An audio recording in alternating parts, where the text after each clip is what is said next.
Here, Mr. Rothschild, why don't you just go ahead and take your pathetic speech with you? I'd like to have a genuine talk to the American people about the Federal Reserve Bank. Yeah, you know, the bank that all your fellow tycoons help run. The Rothchilds and the Rockefellers and the Morgans and the Warburgs and etc. You know, you elite billionaires. Despite the word federal in its name, the Fed is not part of the U.S. government. It is a private organization owned by its member banks, which in turn are owned by private stockholders. And who are these stockholders? An examination of the major stockholders of the New York City Bank shows clearly that a few families related by blood, marriage, or business interests still control the New York City banks, which in turn hold the controlling stock of the Federal Reserve Bank of New York. The secrets of the Federal Reserve. The Fed and its members banks to the families of the Rothschilds, Morgans, the Rockefellers, the Warburgs, and others.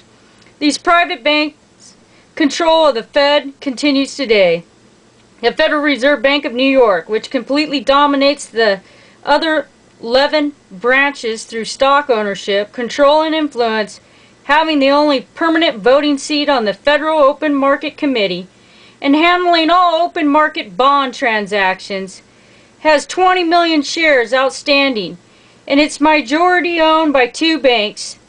You guessed it, Chase Manhattan and Bank, now merged with Chemical Bank, with 7 million shares, or 32.35%, and Citibank with 4 million shares of 20.51%. Together, those two banks own 52.86%, or over 10 million shares, which is the majority, which would actually be more than 37 million combined.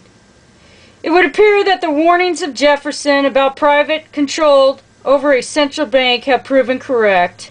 The creation of the Federal Reserve, the major bankers finally obtained a long-standing goal: taxpayer liability for the losses of private banks.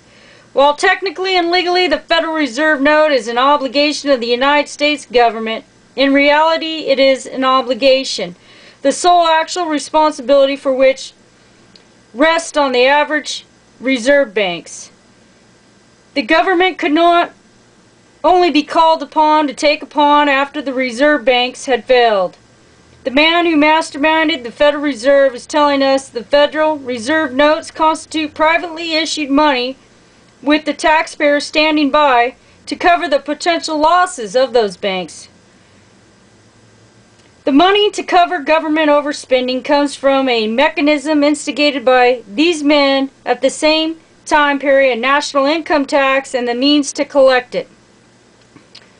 Like today's politicians, Woodrow Wilson proclaimed his government was more concerned about human rights than about property rights.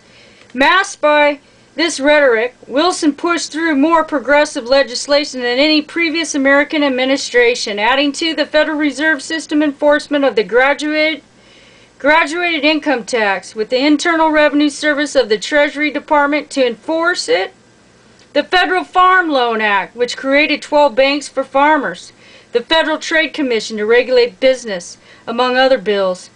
To many at the time, all of this legislation appeared necessary. Some still would argue that perhaps it is better that knowledgeable bankers be in charge of our nation's money supply. After all, a 1963 Federal Reserve publication states the function of the Federal Reserve is to foster a flow of money and credit that will facilitate orderly economic growth, a stable dollar, and long-run balance in our international payments. But has the Fed accomplished its stated goals? Everyone over the age of 40 has experienced the alternating periods of inflation and recession. In 1972, President Nixon devalued the dollar after Europeans refused to accept it. Since 1976, the United States has had a negative trade balance. And in 1985, for the first time since 1914, U.S. debts owed to foreign creditors exceeded foreign debts owed to U.S. creditors. If the true function of the Fed are as claimed, and it has failed miserably. It would seem that such a system with such a dismal record would be abolished without delay. The system was created to do exactly the opposite of what it tells the American people.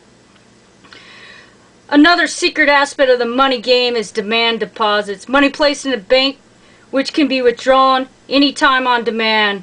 We know the system has checking accounts. Today they are rapidly being replaced by plastic debit cards. Depositors today pay ever-increasing service charges for the privilege of allowing their money to be used for profit by their bank. Consider that when a person deposits $50 in a bank, this in effect a loan to the bank, since it must be repaid on demand. Therefore, on the books, the 50 is considered a liability. However, the bank then loads the $50 to someone else who must repay it with interest. Now the $50 is considered an asset. The same 50 is both an asset and a liability.